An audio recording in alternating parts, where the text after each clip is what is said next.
제16장 그리스도는 우리를 구원하시기 위해서 어떻게 구속자의 기능을 완수하였는가? 그리고 여기서 그의 죽음과 부활과 승천을 알아본다. 1. 구속자. 지금까지 그리스도에 관해서 우리가 한 말은 오직 한 가지 목적으로 향해야 한다. 원래 정죄를 받아 죽고 멸망한 우리는 이와 해방과 생명과 구원을 그리스도에게서 구해야 한다는 것이 그 목적이다. 이것은 천하 인간의 구원을 얻을 만한 다른 이름을 우리에게 주신 일이 없다라는 사도행전 4장 12절의 베드로의 말이 가르치는 바와 같다. 예수라는 이름을 그가 받게 된 것은 이유 없이 또는 우연히 또는 인간의 결정으로 된 일이 아니라 최고의 명령을 전달한 천사가 하늘에서 가져온 이름이었다. 그 이유로서 그는 자기 백성을 저희 죄에서 구원하기 위해서 파견되었다고 첨부하였다. 만일 예수 그리스도가 구원의 종점까지 줄곧 인도해 주시지 않는다면 우리의 구속은 불완전할 것이다. 따라서 우리의 구원은 그리스도 안에 있으면 견고하지만 조금이라도 그에게서 떠나는 순간에는 점점 사라지기 시작한다. 그 결과 그리스도 안에서 안식하지 않는 사람들은 모두 일체의 은총을 스스로 버리게 된다. 그러나 우리는 여기서 그가 어떻게 우리의 구원을 성취하시는가를 진지하게 생각해야 한다. 여기서 이것은 그가 우리의 구주이심을 확신하기 위해서뿐 아니라 또한 우리의 믿음에 대한 충분하고 확고한 토대를 얻으며 우리를 어느 방향으로든지 이탈시킬 수 있는 모든 것을 배제하기 위해서다. 누구든지 자기 속에 내려가서 자기의 진상을 성실하게 생각한다면 반드시 자기에 대한 하나님의 진노와 저기를 느낄 것이다. 따라서 그는 하나님의 노염을 푸는 방법과 수단을 애써 찾아야 하며 여기는 충분한 배상이 요구된다. 죄인이 죄책에서 사면되기까지는 하나님의 진노와 저주가 항상 그들 위에 머무를 것이니 필요한 것은 평범한 보증이 아니다.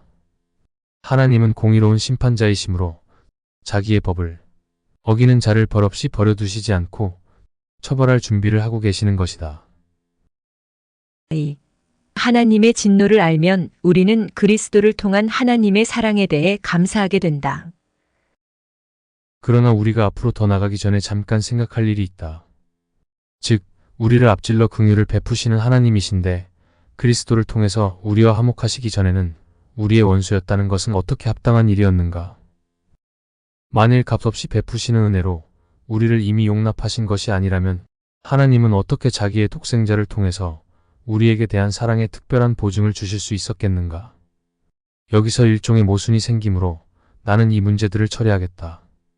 로마서 5장 10절에 우리가 원수 되었을 때에 그 아들의 죽으심으로 말미암아 하나님으로 더불어 화목되었은즉 화목된 자로서는 더욱 그의 살으심을 인하여 구원을 얻을 것이니라. 갈라디아서 3장 10절과 13절에 그의 희생으로 그들의 불의가 속량되기 전에는 그들은 저주 아래 있었다. 골로새서 1장 21절과 22절에 그의 몸으로 말미암아 화해되기 전에는 그들은 하나님에게서 멀리 떠나 있었다.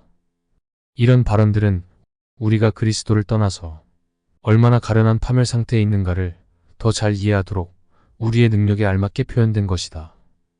하나님의 진노와 처벌과 영원한 죽음이 우리 위에 덮여 있다는 것을 분명히 말하지 않았다면 하나님의 자비를 받지 않고는 우리가 얼마나 가련한가를 우리는 깨닫지 못했을 것이며 해방의 혜택을 경시했을 것이다. 예컨대 누가 다음과 같은 말을 들었다고 가정하자.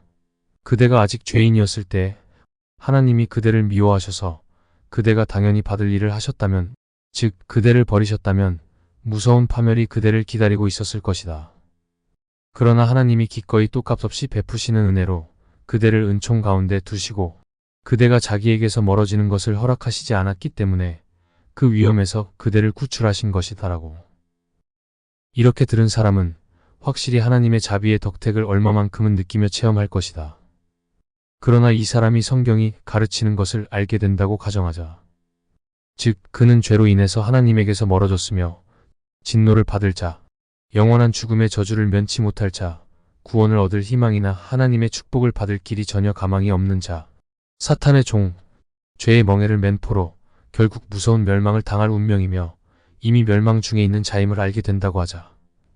또 이때 그리스도가 그의 중보자가 되어 하나님의 의로운 심판이 모든 죄인에게 내리려는 그 벌을 자기가 대신 맡아 받으셨으며 죄인들을 하나님 앞에서 가증한 자로 만든 죄악들을 자기의 피로 깨끗이 씻으셨으며 이 속죄로 하나님 아버지에게 올바른 배상과 희생을 드리셨으며 중보자로서 하나님의 진노를 푸셨으며 이 터전 위에 하나님과 인간 사이의 평화가 성립하였으며 이 인연으로 하나님의 인애가 사람들을 향해서 계속된다는 것을 알게 된다고 가정하자.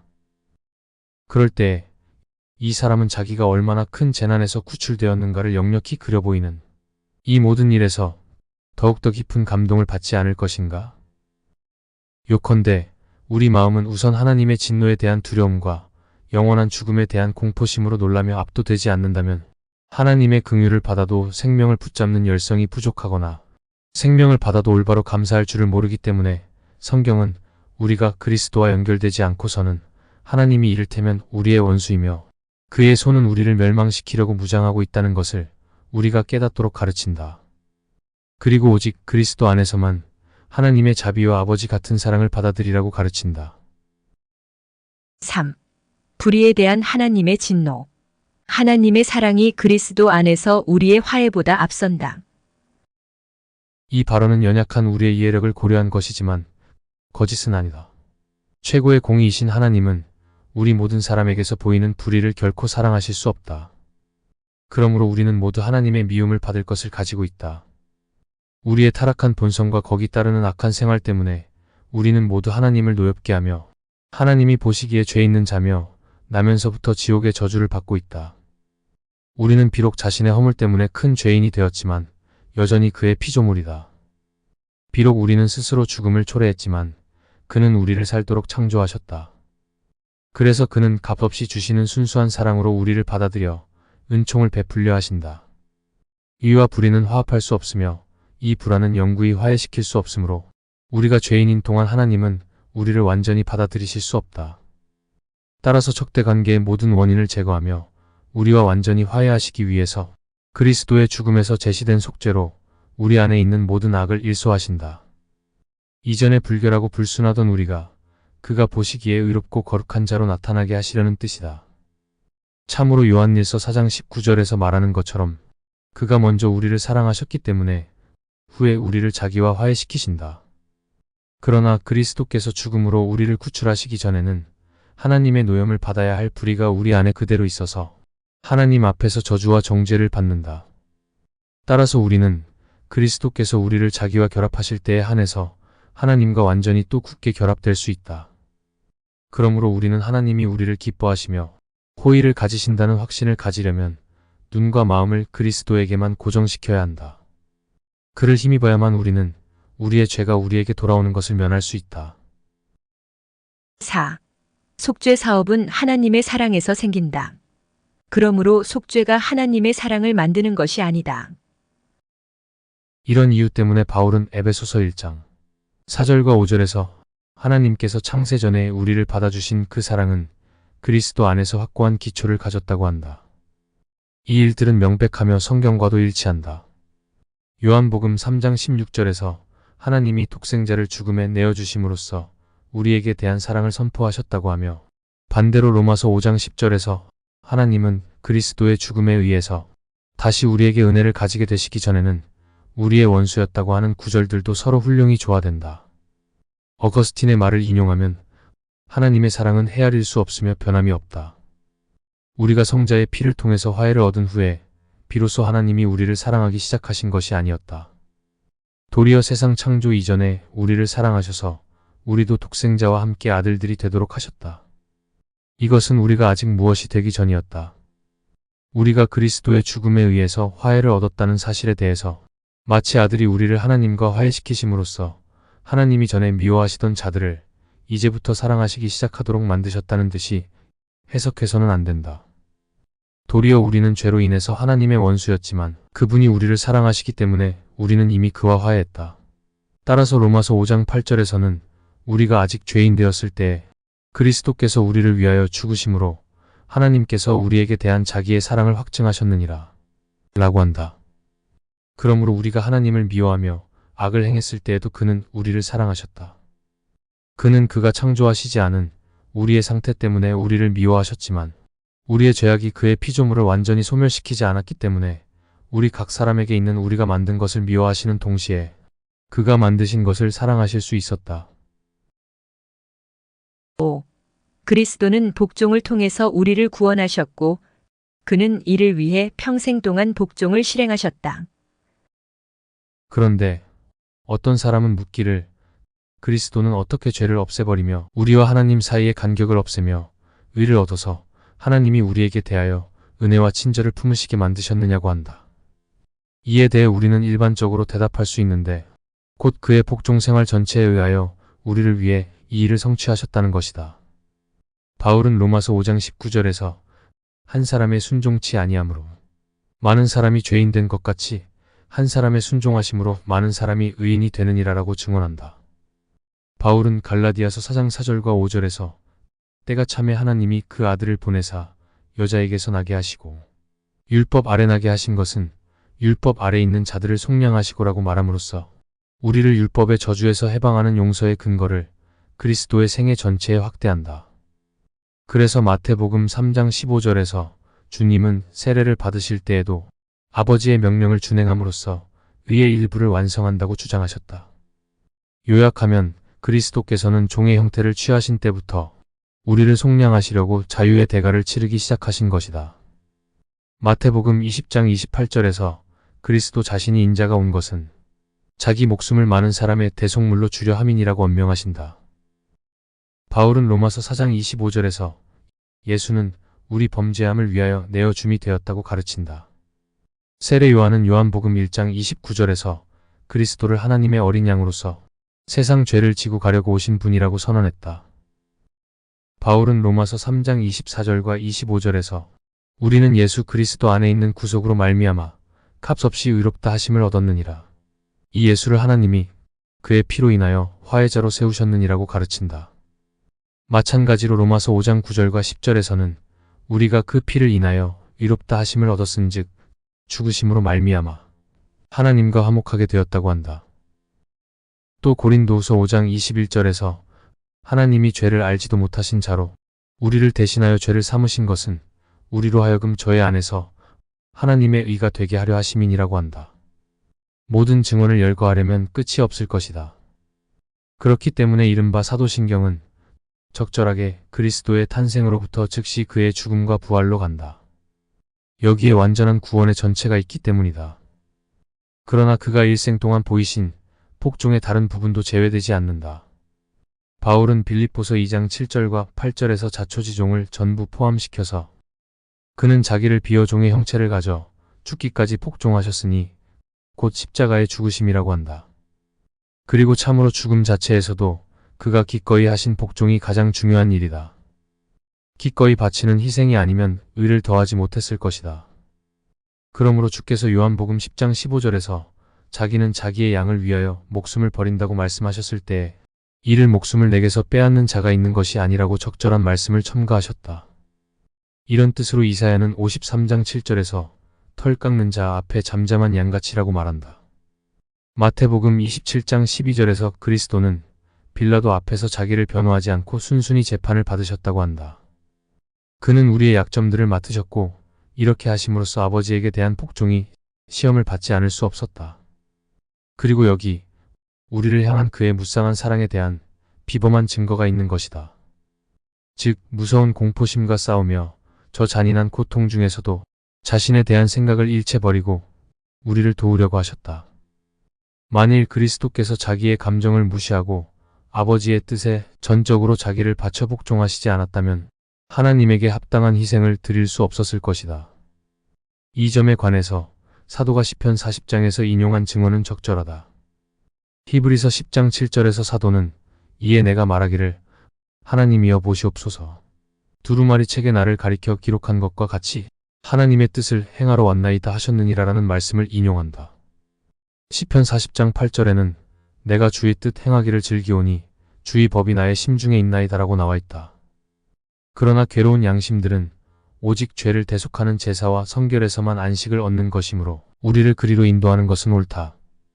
그리고 우리를 위한 생명의 근거가 그리스도의 죽음에 있다. 우리의 죄로 인한 저주가 하나님의 하늘 심판대에서 우리를 기다리고 있었다. 따라서 성경은 우선 유대 총독 빌라도 앞에서 그리스도가 정죄를 받으신 이야기를 해서 우리가 받아야 하는 벌이 이 의인에게 전가되었다는 것을 가르친다.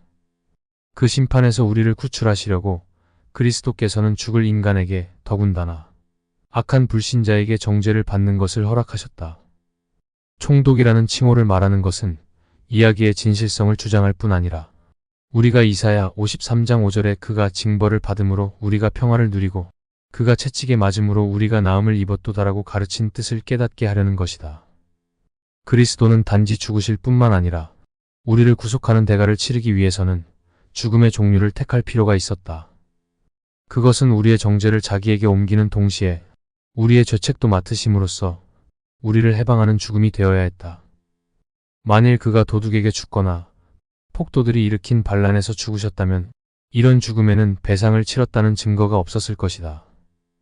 그러나 그가 재판정에서 죄인으로서 고발을 당하시고 유죄 증거가 제출되고 재판관의 입으로 사형 선고를 받으셨으므로 이런 증거들에 의해서 우리는 그가 죄인과 악인의 처지에 서신 것을 안다. 그리스도께서 재판정에서 사형장으로 끌려가서 두 강도 사이에서 달리셨다는 이야기를 들을 때 우리는 복음서 기자가 마가복음 15장 28절에서 언급하듯이 그는 불법자와 함께 인정함을 받았다고 한 예언이 실현된 것을 안다.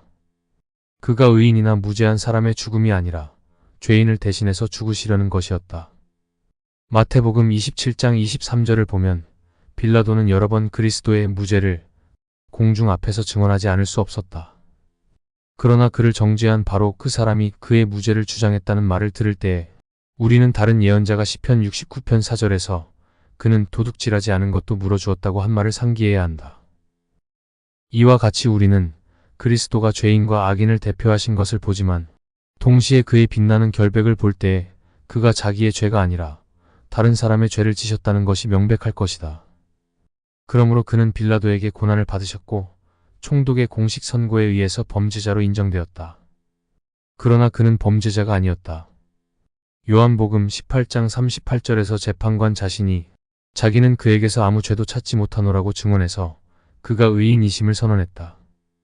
바로 이사야 53장 12절에서 말하는 것처럼 우리가 벌을 받아야 할 죄책이 하나님의 아들에게로 전가된 것이 우리의 무죄 석방이 된다. 우리는 무엇보다도 그리스도의 이 대속적인 죽음을 기억해야 한다. 참고 광목 주석. 현재 한국개혁신학계 내부에는 그리스도의 능동순종 교리와 관련하여 논쟁이 있는 것으로 안다.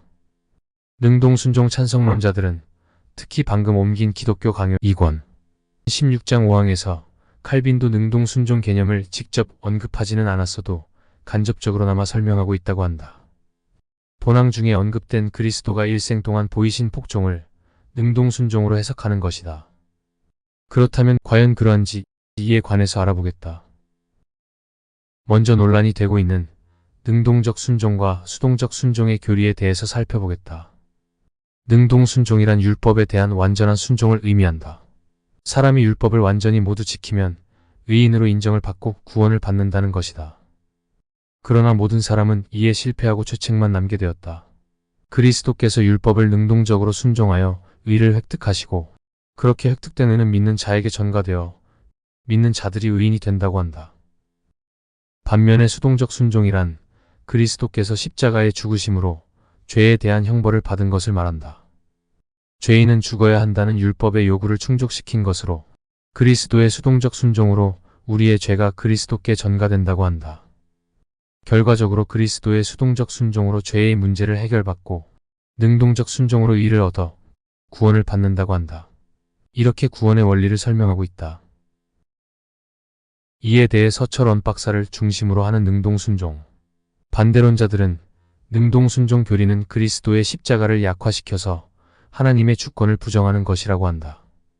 그리스도가 율법을 지켜서 의에 이르고 그 의를 전가받아 영생을 얻게 됐다면 그리스도의 구속사역이 필요 없게 된다는 것이다. 그리고 의를 획득하기 위한 능동순종 개념은 성경에 근거가 없다고 주장한다. 우리의 구원을 위해서는 그리스도의 십자가 대속으로 충분하며 믿음으로 말미암은 의 이외에 율법을 준수함으로 얻는 의는 성경이 말하는 바가 아니라고 한다. 십자가의 대속이 죄사함이고 하나님의 용서이며 곧 하나님의 의라고 한다. 반대론자들은 능동순종 교리가 율법을 그리스도와 같은 위치로 올리려는 잘못된 신학적 시도라고 본다. 그리고 이것은 결국 율법주의를 되살리는 것이라고 한다. 이상 능동순종 찬성론자와 반대론자, 양측의 주요 입장을 살펴보았다. 이제 기독교 강요 2권 16장 5항에서 칼빈이 언급한 그리스도가 일생 동안 보이신 복종을 다시 살펴보겠다. 칼빈은 본항을 어떤 사람은 묻기를 그리스도는 어떻게 죄를 없애버리며 우리와 하나님 사이의 간격을 없애며 의를 얻어서 하나님이 우리에게 대하여 은혜와 친절을 품으시게 만드셨느냐고 한다. 이에 대해 우리는 일반적으로 대답할 수 있는데 곧 그의 복종 생활 전체에 의하여 우리를 위해 이 일을 성취하셨다는 것이다. 라는 문장으로 시작한다. 나머지 부분은 서두의 문제에 대한 대답으로 구성되어 있다.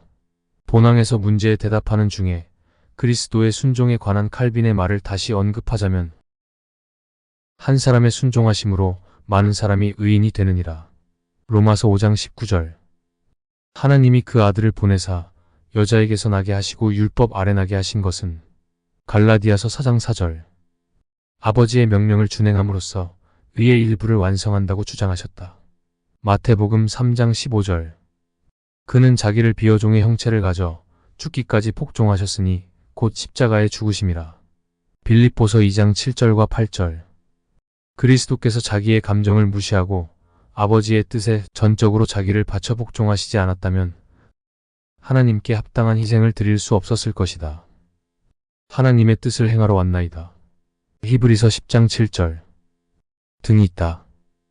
대부분이 성경 구절을 인용한 것이고 인용된 구절들은 그리스도의 중보자로서의 사역, 특히 십자가의 대속과 관련된 구절들임을 알 수 있다. 칼빈은 본항에서 전 생애에 걸친 그리스도의 순종을 말하고 있으나 능동순종 찬성론자들이 말하는 모세율법을 지켜 의를 획득한다는 의미에서의 순종과는 거리가 있음을 알 수 있다. 따라서 칼빈이 본항에서 능동순종 교리를 지지한다고 말할 수는 없겠다.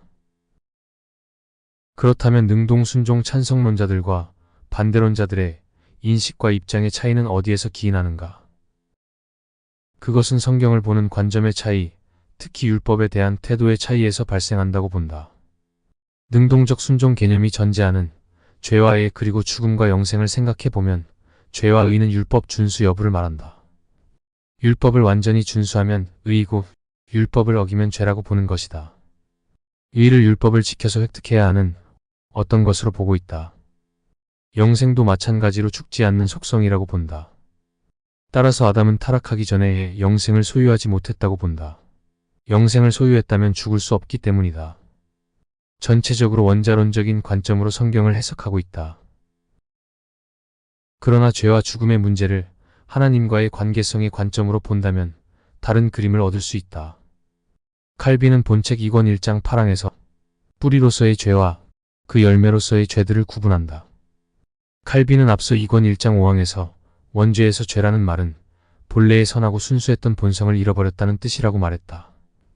이것이 행위로 표출된 것들, 즉 부패한 본성에서 나온 행위들이 죄들이라고 할 수 있다. 선악과를 먹은 후 하나님의 형상이 파괴되고 창조 시에 본성이 부패한 것이 죄요. 그 결과 하나님과 분리된 인간의 영적 상태가 죽음이다. 칼빈은 2권 2장 12항에서 어거스틴을 인용하여 타락 후 초자연적인 은사가 제거되었다고 표현한다. 이것은 하나님과 관계 맺고 소통하는 영적 능력, 곧 영원한 구원을 얻을 희망으로 받은 초자연적 은총을 빼앗겼다는 말이다. 죄와 사망은 그렇게 뗄 수 없이 연결된 것으로 결국 하나님과 단절되어 관계성이 파괴된 것이다. 참고로 성경에서 말하는 죽음, 창세기 2장 17절에 내가 먹는 날에는 반드시 죽으리라 해서의 죽음이란 육체적 죽음이 아니라 영적 죽음이라고 할 수 있다. 창세기 3장의 선악과 사건 이후에 4장에서 가인과 아벨 사건이 있었고 아벨이 죽은 후에 아담은 셋을 얻었고 5장을 보면 셋을 얻은 이후에 800년을 살고 930세에 죽게 된다. 따라서 선악과를 먹은 날부터 최소한 800년 이상의 기간을 살다가 죽는다. 그렇다면 먹는 그날에 반드시 죽으리라 했을 때의 죽음은 최소 800년 이상의 기간을 한 날로 보지 않는다면 육체적 죽음은 아니라는 결론이 된다. 따라서 여기에서 죽음은 다른 죽음, 즉 하나님과의 관계의 단절, 곧 영적 죽음이라고 할 수 있다. 요한복음 11장 25절과 26절에서도 이런 용법으로 죽는다는 말이 쓰였다. 예수께서 이르시되 나는 부활이요 생명이니 나를 믿는 자는 죽어도 살겠고 무릇 살아서 나를 믿는 자는 영원히 죽지 아니하리니라고 말씀하셨다. 여기서도 영원히 죽지 아니하리니라는 구절에서 죽음이란 육체적 죽음을 의미하지 않는다. 이 구절에서 그리스도께서는 육체적 죽음과 영적 죽음을 대조하여 말씀하시면서 본인이 생명의 근원임을 밝히시는 구절이다. 처음부터 피조물인 인간은 창조주 하나님과의 바른 관계 속에서만 선한 존재가 될 수 있었다. 그러나 아담이 선악과를 따먹은 것은 하나님을 떠나 스스로 하나님처럼 의롭고 선한 존재가 되겠다는 것이다. 이것은 창조주에 대한 배신이었다. 아담의 타락 이전에 사단의 타락이 있었다. 하나님과 동등해지겠다는 것, 하나님처럼 되겠다는 것은 본래 사단의 소원이었다. 그것으로 창세기의 뱀은 여자를 유혹한다. 창세기 3장 4절과 5절에서 뱀이 여자에게 이르되 너희가 결코 죽지 아니하리라. 너희가 그것을 먹는 날에는 너희 눈이 밝아져 하나님과 같이 되어 선악을 알 줄 하나님이 아심이니라. 라고 여자를 유혹했다. 갈라디아서 3장 19절에서는 율법은 범법함으로 더하여진 것이고 약속하신 자손이 오시기까지 있을 것이라고 함으로써 율법의 추가성과 한시성을 말한다. 하나님을 배신하고 떠난 아담의 후예들에게 하나님께서는 율법을 주시고 하나님처럼 선해졌느냐고 물으신 것이다. 율법을 완전히 지켜 스스로 선한 존재라는 것을 증명한다면 의를 인정받을 수 있겠지만 물론 그럴 수 없다. 이 권 8장 10계명 총론에서 다룬 것처럼 하나님께서 주신 율법과 계명은 영적인 것이고 거룩하나 거룩하지 못한 죄인들에게는 죄와 사망의 지배하에 있는 인간의 실존을 보여주는 법이다. 따라서 로마서 3장 19절에서는 율법은 모든 입을 막고 온 세상을 하나님의 심판 아래 있게 한다고 말한다. 계명으로 죄를 깨달은 자들은 예수 그리스도를 통해 생명의 근원이신 하나님께로 돌아가야 한다. 율법의 의식법은 그리스도를 통한 속죄를 예표하는 것이다. 그리스도께서 친히 번제와 속죄제의 제물이 되셨다. 예수 그리스도만이 하나님께로 가는 유일한 길이다. 이 사실이 구약시대에는 그림자로 주어졌다. 예수 그리스도의 중보자로서의 사역은 인간과 하나님의 관계를 회복하신 것이었다. 예수 그리스도는 자신을 희생 제물로 드리심으로써 하나님의 죄인에 대한 진노를 푸시고 하나님이 인간과 화해하게 하셨다. 히브리서 10장 10절에는 그리스도의 몸을 단번에 들이심으로 말미암아 우리가 거룩함을 얻었노라라고 말씀하고 있다. 이것이 죄사함이고 영생이다. 믿음으로 죄를 사면받아 의롭다 칭함을 받은 인간에게 허물이 없는 것이 아니라 하나님께서 사랑하는 아들 예수 그리스도를 보시고 아들을 믿는 자들이 여전히 불완전함에도 불구하고 자신이 택하신 자들을 값없이 의롭다 하시고 용납하시겠다는 것이다. 믿는 자들의 마음의 중심에는 아들 예수가 있기 때문이다. 그렇게 함으로써 하나님께서는 예수 그리스도를 통하여 죄인을 구원하시는 하나님의 의와 사랑을 확증하셨다. 이것은 전적으로 하나님의 은혜라고 할 수 있다. 로마서 3장에서 바울은 의롭다함을 받는 것은 무슨 법이나 행위가 아니라 오직 아들을 믿는 믿음을 통해서 가능하다고 하며 하나님께서 아들을 화목 제물로 삼아 인간의 죄를 간과하시기로 정하신 것은 하나님이 자신의 의로우심을 나타내신 것이라고 한다. 예수 그리스도가 율법을 지켜 의를 획득했다기보다는 그리스도는 의와 사랑과 생명 그 자체이시다.